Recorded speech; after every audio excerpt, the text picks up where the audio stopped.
Hello everyone, welcome to a online solution. मैं हूं अशफाक। कैसे आप लोग? तो देखिए यहाँ पे आज मैं आप लोग के लाया हूँ मैथ का जितना सारा फार्मूला है एक बार रिकॉल कर लो अपने माइंड में, बिकॉज बहुत सारे स्टूडेंट कमेंट भी कर रहे थे सर मैथ का पूरा फार्मूला एक वीडियो में था। हालांकि ये वीडियो मैं बना चुका हूँ पहले भी मतलब आज से 3-4 महीने पहले मैं बताया था पूरा मैथ का फार्मूला, तो शायद वो वीडियो आपके हाथ लगे होंगे, लेकिन अब फिर से मैं कर देता हूँ अपलोड, क्योंकि यहाँ पे बहुत सारे न्यू स्टूडेंट आए हुए हैं तो उनको लगता है कि एक बार मैथ का पूरा फार्मूला मुझे मिल जाए, समझ में आ जाए क्या क्या प्रॉब्लम है नहीं है, तो इजी से मेरे ख्याल से वो मामला हल हो सकता है। ठीक है, तो चलिए है ना, स्टार्ट करते हैं। आप किसी भी बोर्ड से हैं, आपका मैथ क्लास है, क्लास 10 में है, तो बस आपके लिए बेनिफिट है। चलिए, तो सबसे पहला सवाल हम लोग पढ़ेंगे वास्तविक संख्याएं से।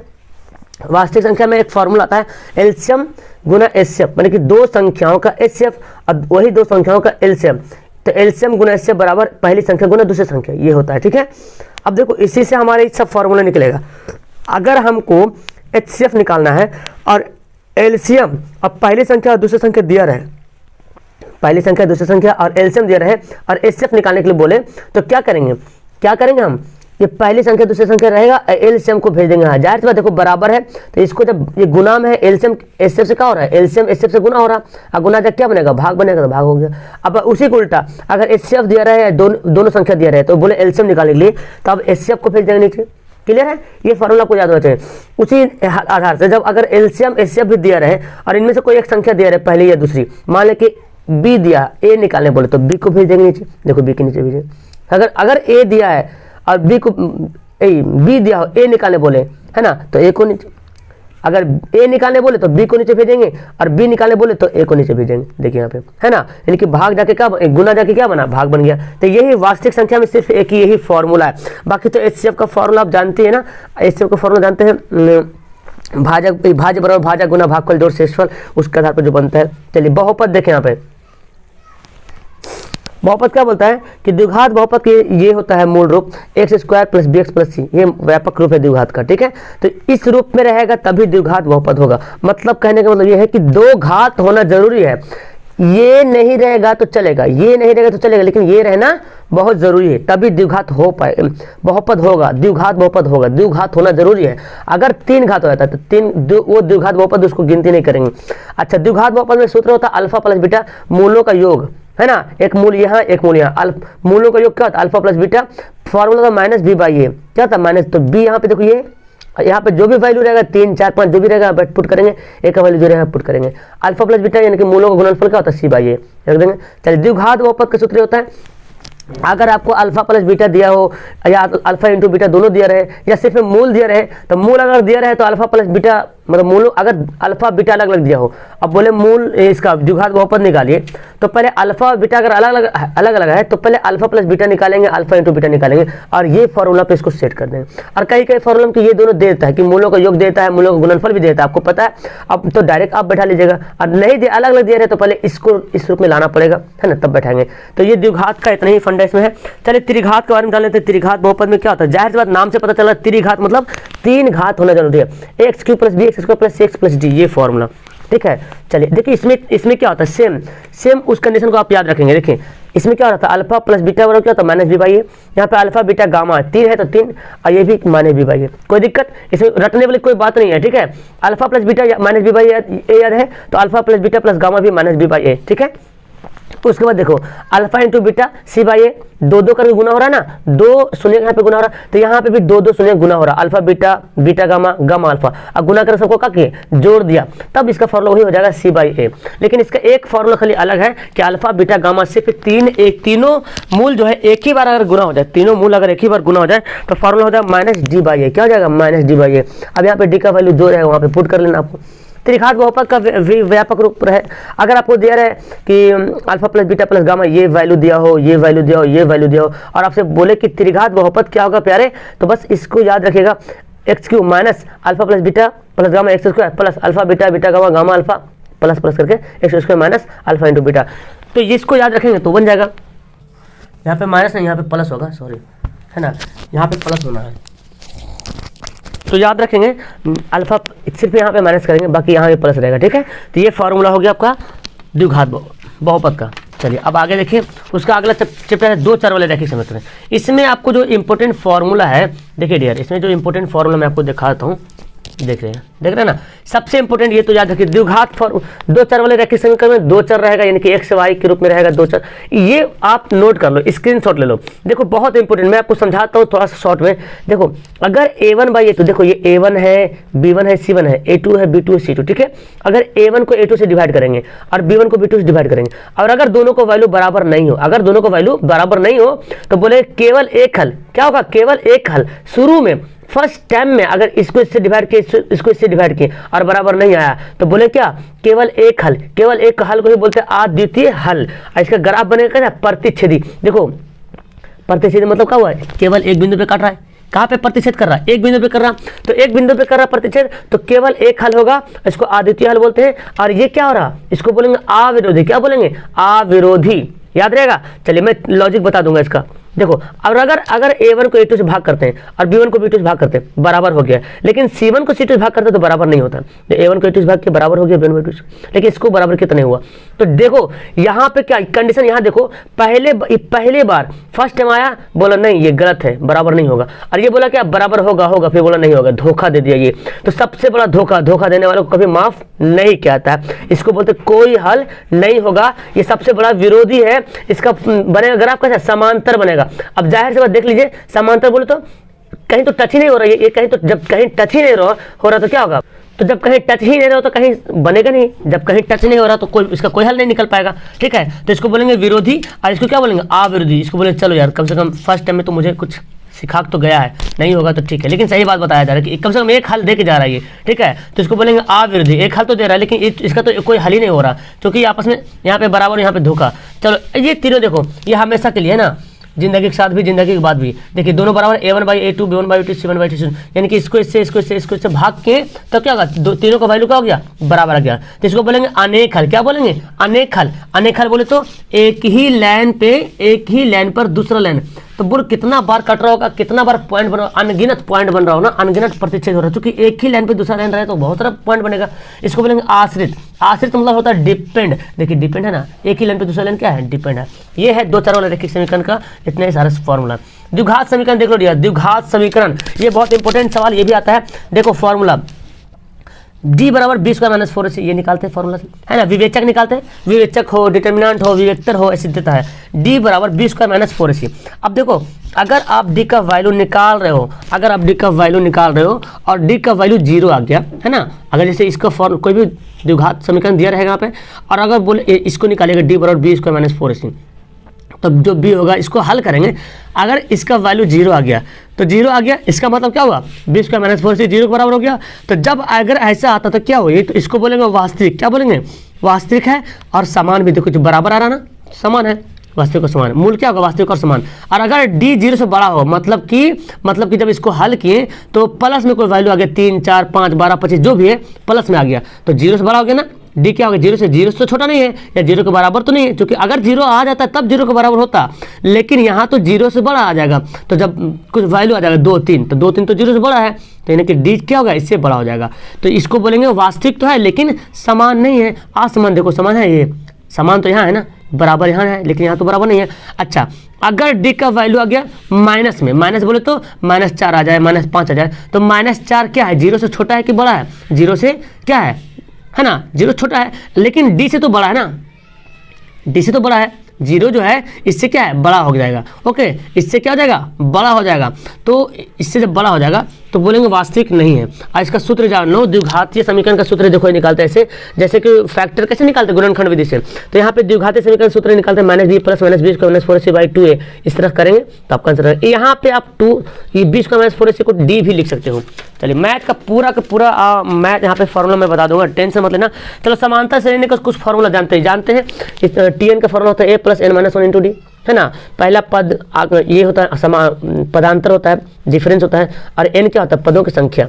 चलिए एस एन का फॉर्मूला योग वाला फॉर्मूला होता है an/2 × a + l। l यहाँ पे क्या? अंतिम पद। अगर अंतिम पद दिया रहे, किसी भी समांतर श्रेणी का अंतिम पद दिया रहे तो यही फॉर्मूला यूज करना, और अगर अंतिम पद ना दिया रहे तो फिर ये फॉर्मूला यूज करना, n/2 × 2a + n - 1 × d। क्योंकि यहाँ पे अंतिम पद नहीं दिया हुआ है, तो यहाँ पे अंतिम पद दे रहे तो अच्छा ये आया कैसे? एक्चुअली ये कैसे आया? ये जो l का वैल्यू है ना, ये l का वैल्यू देखो n/2 ये क्या ए है, ए लिख देते हैं। एल क्या बोला, अंतिम पद, एल का फॉर्मूला क्या होता है, ये अंतिम पद बोला यही तो है, टी एन को यहाँ पे एल लिख दिया गया है, ठीक है। क्या फॉर्मूला है, a plus n minus one into d. देखो तो यही ए मिल के क्या हो गया, 2a हो गया, ए मिल के क्या हो गया, 2a हो गया, बाकी N minus one into D ऐसे है, ठीक है। देखो ये सवाल समझो, प्रथम n प्राकृतिक संख्याओं का योगफल निकालना होगा। प्रथम n प्राकृतिक संख्या कौन होता है, 1 2 3 4 5 ऐसे निकालने बोले तो n into N plus one by two कर देना, ठीक है। ये formula n into N plus one by two, तो कितना पीस है, 1 2 3 4 5 पीस है, तो 5 गुना 6/2 हो ना, कितना हो जाएगा, देखो 5 3 2 3 3 6 6 10 15 6 2 3 6 5 15 हो जाएगा। अब देखो प्रथम n सम संख्याओं का योगफल, सम संख्या बोले तो 2 4 6 8, प्रथम मतलब शुरुआती से, तो कितना n कितना है यहाँ पे 4 है, तो फॉर्मूला होगा n into N plus one, यानी कि 4 इंटू 5, 4 5 20, देखो 8 2 10 और 10 20 आ रहा ना। फिर बोलता है प्रथम n विषम संख्याओं का योगफल, विषम संख्या क्या होता है, 1 हो गया, 3 हो गया, 5 हो गया, 7 हो गया, ऐसा रहता है। तो इसका योगफल कैसे निकालेंगे, बस n का स्क्वायर, n क्या है इसको गिनिए, कितना पीस है, 4 पीस है, 1 2 3 4, 4 चौक 16 है ना। देखिए 4 3 7 3 10 और 10 6 7 3 10 10 से 16 हो गया। चलो नियामक ज्यामिति का फॉर्मूला जानते हैं। देखो मूल बिंदु से दूरी का फॉर्मूला क्या होता है, X square plus Y square, बहुत इंपॉर्टेंट फॉर्मूला दिया है। फिर दो बिंदुओं के बीच की दूरी का फॉर्मूला क्या होता है, x1 माइनस x2 का whole square plus y1 minus y2 का होल स्क्वायर का ओवर रूट, ठीक है। अब ये फॉर्मूला कैसे बना उसको मैं वीडियो में अंडरस्टैंड करवाया था, ठीक है। आप इसको ऐसे भी लिख सकते हैं, x2 माइनस x1 का whole square plus y2 minus y1 का होल स्क्वायर भी लिख सकते हैं, ओके। देखो सम दूरस्थ का फॉर्मूला क्या होता है, सम दूरस्थ जब भी सवाल आ जाए तो ये इस तरह से आप फिगर बना लीजिएगा, ठीक है, इस तरह से फिगर बना लीजिए। एक और आप लाइनिंग से भी बना सकते हैं, ठीक है। तो ये क्या होता है, जैसे अगर लाइनिंग से अगर यहाँ पे बना लिए तो ए है, बी है, सी है, इसमें होता क्या ना कि ए सी की दूरी और बी सी की दूरी आपस में बराबर होना चाहिए। देखो ये ए बी और ए सी, यहाँ पे मत समझना, यहाँ पे बीच में ए दिया होता है, बीच में हम सी दे दिए, उससे कोई मतलब नहीं, मतलब ये दूरी और ये दूरी आपस में क्या होगा, बराबर होगा, तो क्या कहलाएगा, समदूरस्थ। अब जो पॉइंट दिया रहे, पॉइंट का वैल्यू दूरी का फॉर्मूला कैसे निकालते हैं, ये तो है सबसे बड़ा, ये इंपॉर्टेंट यही यहाँ पे मेन है, क्योंकि हर जगह ये काम आता है, दूरी का फॉर्मूला हर जगह निकलता है, ठीक है। अब चलिए उलटता हूँ मैं इसको, देखो संरेख, संरेख समझ लीजिए, संरेख होता क्या, देखिए कोई रेखा है दिया हुआ, ठीक है, एक रेखा पे 3 बिंदु दिया रहेगा। अब बोला कि सिद्ध कीजिए कि ये संरेख है, तो कैसे करेंगे, देखो ये जो ए बी है ना, ये ए बी जो है A P plus B P के बराबर होगा, तभी होगा संरेख। और जाहिर सी बात यार, यहाँ से तक दूरी जो है इसकी दूरी तो बराबर होना चाहिए, तो यही तो बोल रहा, तो आपको ऐसे फॉर्मूला यूज करना पड़ेगा, ए बी की दूरी निकालेंगे, ए पॉइंट बी पॉइंट से दूरी निकालेंगे, और फिर क्या करेंगे, ए पी निकालेंगे और बी पी निकालेंगे, इन दोनों को जोड़ के इसके बराबर करना है। देखो ए बी बराबर A P plus B P. अब जो पॉइंट दिया रहेगा पॉइंट से हल करेंगे, हालांकि सारा मैं सवाल बताया हुआ हूँ। तो जो इसमें से होता है क्या ना कि बोलता संरेख है तो एक्स का वैल्यू निकालो, वाई का वैल्यू, ये दोनों पॉइंट दे देगा, इसमें कोई एक पॉइंट दे देगा 5 0, अब बोले 5 ए वाई दे देगा, है ना, 5 वाई या तो फिर वाई, या तो बोलेगा 1 से 5, तो आपको x का वैल्यू निकालना पड़ेगा, जो वैल्यू एब्सेंट रहेगा उसका वैल्यू निकालना है। अब वहाँ पे कंडीशन दिया रहा है कि संरेख है, तो संरेख को अपनाना। देखो अंतर विभाजन का फॉर्मूला देख लो, अंतर विभाजन मतलब विभाजन सूत्र जिसको बोलते हैं। तो ऐसा दिया रहा है कि बोला कि एक रेखा है, दो बिंदु के बीच एक किसी बिंदु से p अनुपात 2:1 के अनुपात में विभाजित करते हैं, तो इसका निर्देशांक निकालना है, जो बिंदु है, जो विभाजन बिंदु निकालना है। तो फॉर्मूला देखो m1 को क्या करेंगे, x2 से गुना करेंगे, m1 x2 फिर m2 x1। देख लीजिए पहले m1 x2, पहले x वाला लेना है, x वाला लेना है, ठीक है, x वाला में, तो m1 x2 और m2 x1। देखो m1 x2 m2 x1 और फिर m1 प्लस m2 जोड़ देना है बटा करके। फिर देखो m1 y2 m2 y1, फिर y वाला में जाना है, पहले x वाला में जाएंगे, m को x से m को m2 से x, m1 को x2 से m2 से x1 से, इसको कर लेंगे। फिर m1 को y2 से, फिर m2 को y1 से, फिर प्लस कर बटा करके m1 प्लस m1 कर देंगे, ठीक है। देखो ये फॉर्मूला जानिए, मध्य बिंदु का निर्देशांक, ये तो 100% फॉर्मूला सवाल में आता ही जाता है कि मध्य बिंदु का निर्देशांक क्या होता है। तो कुछ नहीं करना, ये दो बिंदु दिया रहेगा, बोलेगा इसका मध्य बिंदु का निर्देशांक निकालिए, दो बिंदु दे देगा, ये वैल्यू पुट कर देगा वहाँ पे। अब बोलेगा इसका मध्य बिंदु का निर्देशांक, तो जैसे मध्य बिंदु बोले तो x1 प्लस x2 को जोड़ के 2 से डिवाइड करेंगे, y1 प्लस y2 को जोड़ के 2 से डिवाइड करेंगे, ठीक है। यहाँ देखो ये त्रिभुज दिया रहेगा, केंद्रक का निर्देशांक बोलेगा, क्या बोलेगा, केंद्रक का निर्देशांक। तो केंद्रक का निर्देशांक कैसे निकालेंगे, इजी है, केंद्रक का निर्देशांक बोलेगा, तो देखो तीनों पॉइंट दिया रहेगा, ठीक है। और कभी कभी केंद्रक भी दिया रहता है और किसी एक का पॉइंट गायब रहता है। तो ये जानो केंद्रक का निर्देशांक का फॉर्मूला होता है, ये देखो एक्स वाला पार्टी है, वाई वाला पार्टी है, ठीक है, एक्स वाला पार्टी है, वाई वाला पार्टी है। तो एक्स वाला पार्टी में क्या करेंगे, x1 + x2 + x3/3, y1 + y2 y3/3। देखो x1 + x2 + x3/3, y1 + y2 y3/3। और कभी कभी यही वैल्यू देता है, एक वैल्यू दे देगा, एक वैल्यू गायब हो जाएगा। तो ये वैल्यू इसमें भी तो एक्स वाई का वैल्यू आएगा ना, इसमें भी तो कुछ ना कुछ पॉइंट अगर निर्देशांक निकलेगा तो एक्स वाई के ही रूप में निकलेगा। तो ये एक्स जो है इसके बराबर हो जाएगा और ये वाई जो है इसके बराबर हो जाएगा। आया समझ में? तो आप निकालेंगे जब सवाल बनाएंगे तो। चलिए, हालांकि मैं सारा सवाल बनाया हूँ, बताया हूँ। ये देखो अंतः केंद्र बोलता है, क्या बोलता है, अंतः केंद्र। जब वृत्त जो है किसी त्रिभुज के अंतः वृत्त बन जाता है, किसी त्रिभुज के अंदर में एक वृत्त बनी होती है तो उसको बोलते हैं अंतः वृत्त, और उस वृत्त का केंद्र कहलाता है अंतः केंद्र, ठीक है। और अंतः केंद्र का नियामक बोलेगा, निर्देशांक निकालने के लिए बोलेगा, तो क्या कीजिएगा, देखो ए के सामने वाला भुजा को ए बोलेंगे, बी के सामने वाला भुजा को बी बोलेंगे, सी के सामने वाला भुजा को सी बोलेंगे। अब देखो निर्देशांक निकालना बहुत ईजी इसमें है, क्या करेंगे, देखो ax1 bx2, जैसे कैसे निकालते पहले, अभी x1 x2 x3 निकाले थे ना, तो पहले सब में ax1 + bx2 + cx3 बटा a + b + c, ठीक है।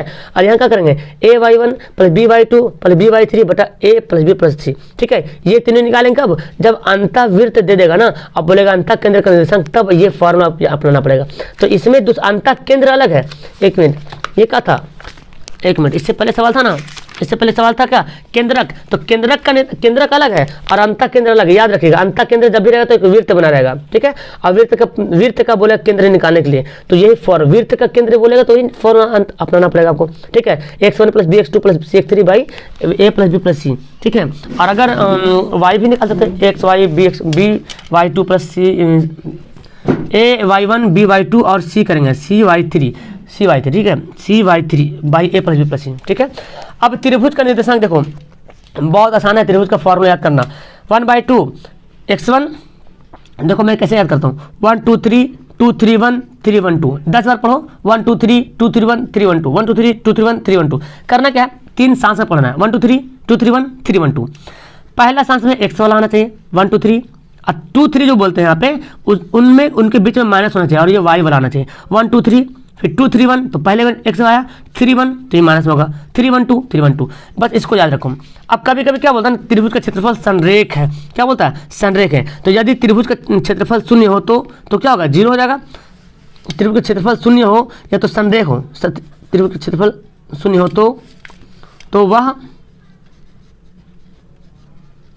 संरेख होगा, ठीक। कभी कभी बोलता है कि त्रिभुज का क्षेत्रफल का कोई वैल्यू दे देगा, एक्स का वाई का कोई वैल्यू गैप कर देगा, बोला कि इसका वैल्यू निकालिए यदि त्रिभुज का क्षेत्रफल, यदि त्रिभुज संरेखित त्रिभुज है, यदि संरेखित त्रिभुज है, तो जैसे संरेखित त्रिभुज बोलेगा ना तो ये फॉर्मूला के बराबर क्या करेंगे, 0 कर देंगे। कब, जब बोलेगा त्रिभुज संरेखित है, तीनों बिंदु क्या है, संरेख है, तो तब क्या करेंगे, त्रिभुज का क्षेत्रफल 0 के बराबर कर देंगे। अच्छा, एक फॉर्मूला यहाँ पे आता है स्लोप, ढाल निकालेंगे बोलता है, कभी कभी देता है क्वेश्चन को पगला करने के लिए, ढाल निकालेंगे बोलता है। तो जब ढाल निकालने बोलेगा तो y1 - y2 बटा x1 - x2 कर देंगे, ठीक है। चलो वृत्त से समझो, वृत्त का क्षेत्रफल क्या होता है, πr², वृत्त की परिधि क्या होता है, 2πr। अर्धवृत्त का क्षेत्रफल क्या होता है, देखो वृत्त का क्षेत्रफल πr², इसको आधा कर दो, ½ πr²। लेकिन अर्धवृत्त का परिमाप के लिए आपको ऐसे नहीं करना पड़ेगा, तो पहले अर्धवृत्त का परिमाप क्या होता है, 2πr, ठीक है। वृत्त का परिमाप 2πr, वृत्त की परिधि 2πr, और अर्धवृत्त बोलेगा तो 2πr को क्या करेंगे, देखो 2πr को आधा कर दिए, तो देखो एक वृत्त ऐसे था, पूरा बना हुआ था वृत्त ऐसे, है ना। तो हम इसको आधा किए, तो ऐसे ना आधा हो गया, तभी यही बना हमारा, यही हुआ। इसका फॉर्मूला कौन आया, ये आया, इसका फॉर्मूला ये आया। तो लेकिन ये तो अर्धवृत्त ऐसे नहीं बनेगा ना, हमको तो ऐसे करना पड़ेगा। तो ऐसे करेंगे तो ये क्या हो गया, व्यास बढ़ गया, क्योंकि हमको परिमाप में तो पूरा घेरा लेता है ना, तो ये तो बढ़ गया, ये वाला एक आर यहाँ पे, एक आर, 2 आर यहाँ पे क्या हो गया, बढ़ गया, तो 2 आर यहाँ पे जोड़ दिए। अब देखो आर कॉमन ले लिया, π+2, तो एक फॉर्मूला ये बनता है, समझ में आया। अब बताओ वलय का क्षेत्रफल, वलय का क्षेत्रफल कैसे करेंगे, बड़ा वाला वृत्त का क्षेत्रफल में से छोटा वाला वृत्त का क्षेत्रफल क्या करेंगे, घटा लेंगे, यानी कि πr² - πr²। तो वलय का समझ में आ गया। अब चलिए इसको दूसरा देख लेते हैं, आगे क्या बोलता है। आगे देखिए यहाँ चतुर्थांश बोलता है जी, ठीक है। चतुर्थांश का क्षेत्रफल क्या होता है, π/4 πr²/4, यानी कि जो वृत्त का जो क्षेत्रफल होता है ना πr², उसको 4 भाग काट लेंगे। देखिए वृत्त का जो क्षेत्रफल है इसको 4 भाग में बांटेंगे, तो एक भाग जो निकलेगा वही भाग निकलता है चतुर्थांश। ये जो देखो एक भाग निकला, चतुर्थांश कहलाता है। अगर चतुर्थांश की परिधि बोलेगा क्या करेंगे, तो सिंपल सी बात है यार, क्या करना है, देखो 4πr²/4 है, ठीक है।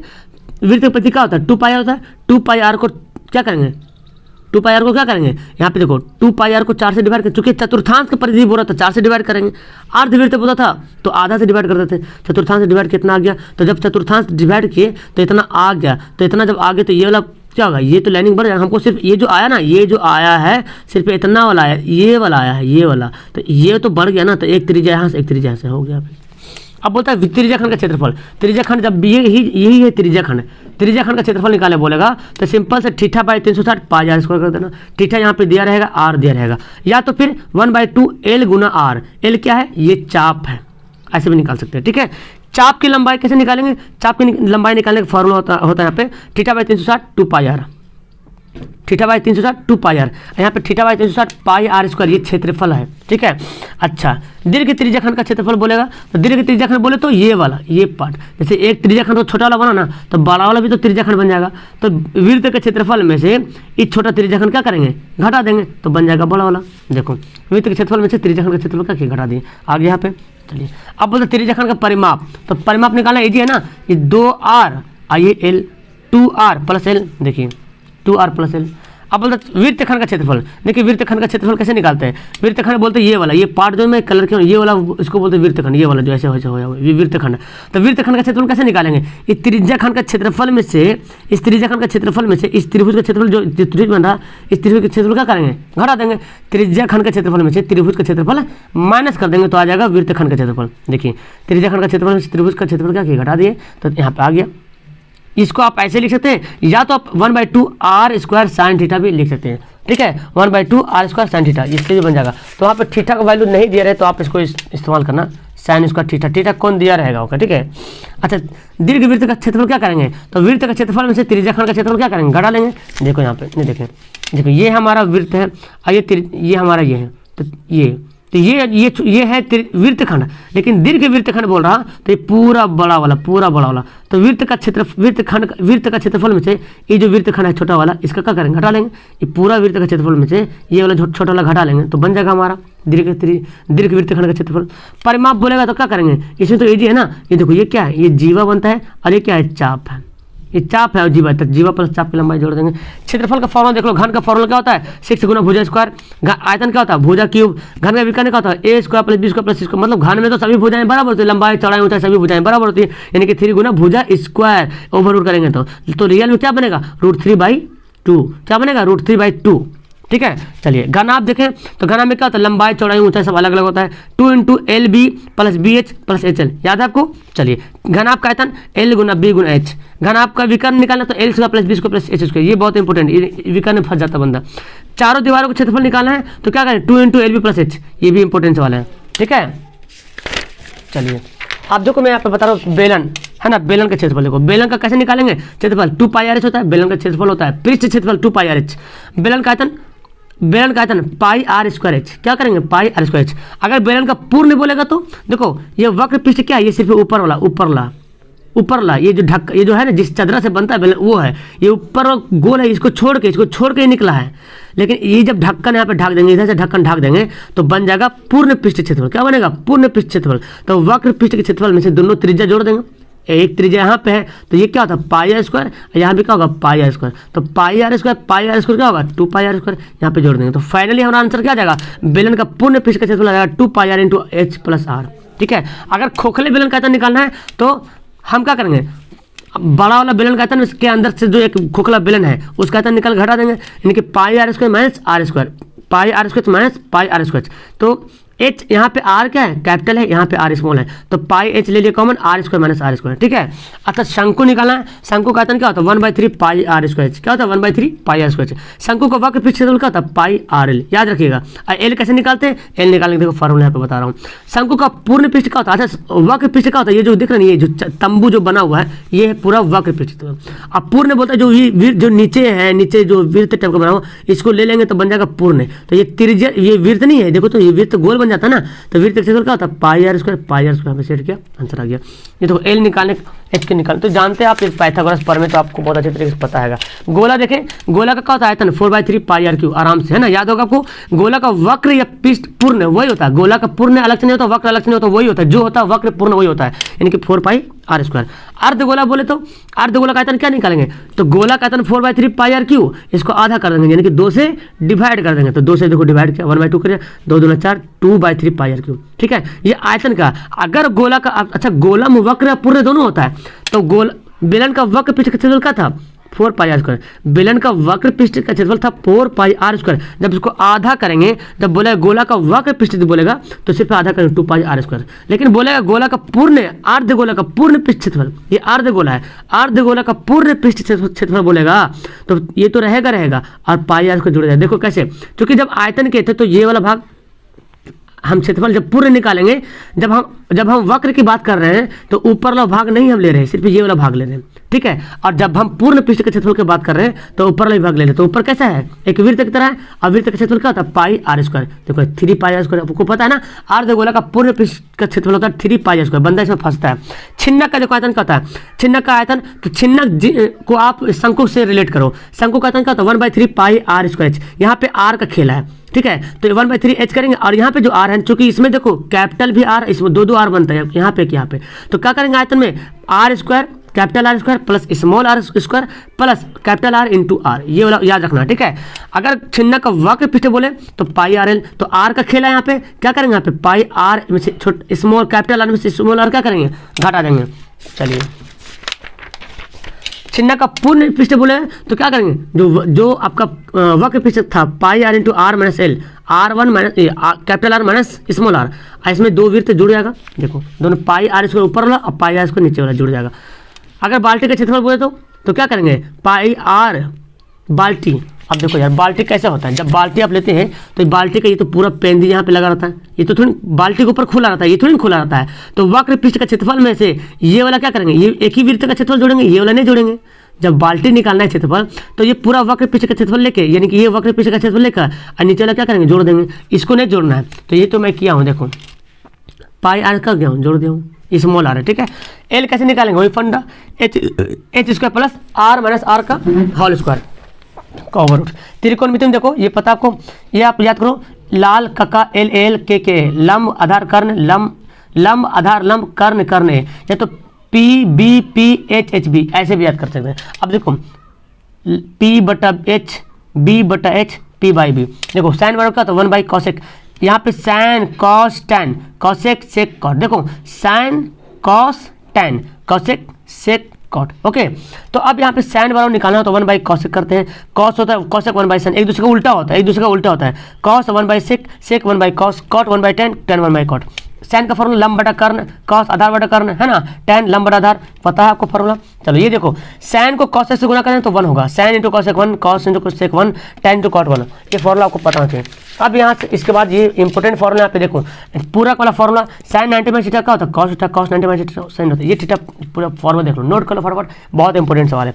अच्छा sine square theta plus cos square theta, देखो तो sine square theta plus cos square theta होता है 1, और अगर हमको साइन स्क्वायर निकालना है तो कॉस को भेज दो इधर, तो कॉस जाके क्या बनेगा -1, फॉर्मूला ये बन जाता है। अगर स्क्वायर हटा देंगे तो क्या बन जाएगा ओवर रूट बन जाएगा। अगर हमको कॉस निकालना है तो साइन को इधर भेजेंगे, तो देखो साइन को भेज दिया, और अगर स्क्वायर हटाएंगे तो क्या बन जाएगा ओवर रूट, ये सब के सब फॉर्मूला है।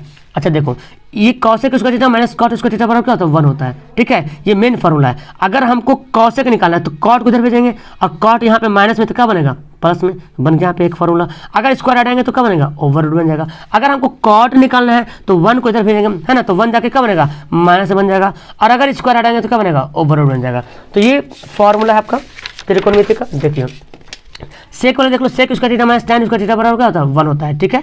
तो स्क्वायर यहाँ भी करेंगे, अगर सेक स्क्वायर निकालना है तो टैन को इधर भगाएंगे, टैन जाकर माइनस क्या बनेगा प्लस बन जाएगा, एक फॉर्मूला। अगर स्क्वायर हटाएंगे तो क्या बनेगा ओवर रूट, दूसरा फॉर्मूला। अगर हमको टैन निकालना है तो 1 को इधर भेज देंगे, देखो 1 को इधर भेज देंगे तो क्या होगा 1 चला माइनस में। अगर स्क्वायर हटाएंगे तो क्या होगा, स्क्वायर हटाएंगे तो बन जाएगा ओवर रूट, एक फॉर्मूला। ये याद रखो साइन बटा कॉस बराबर टैन होता है, बहुत इंपॉर्टेंट सवाल, साइन बटा कॉस टैन। अब देखो साइन हमको निकालना है तो कॉस टैन से क्या होगा गुना हो जाए, जैसे मैथ बनाते हैं वैसे यहाँ पे गुना होता है, फॉर्मूला भी गुना होता है ना। अच्छा अब इसी में देखो कॉस हमको निकालना है तो टैन को इधर भेज देंगे, टैन कहाँ चल जाएगा भाग में, ये फॉर्मूला होता है। हालांकि ये सब होता नहीं, ज़्यादा कर यही सवाल में आता है।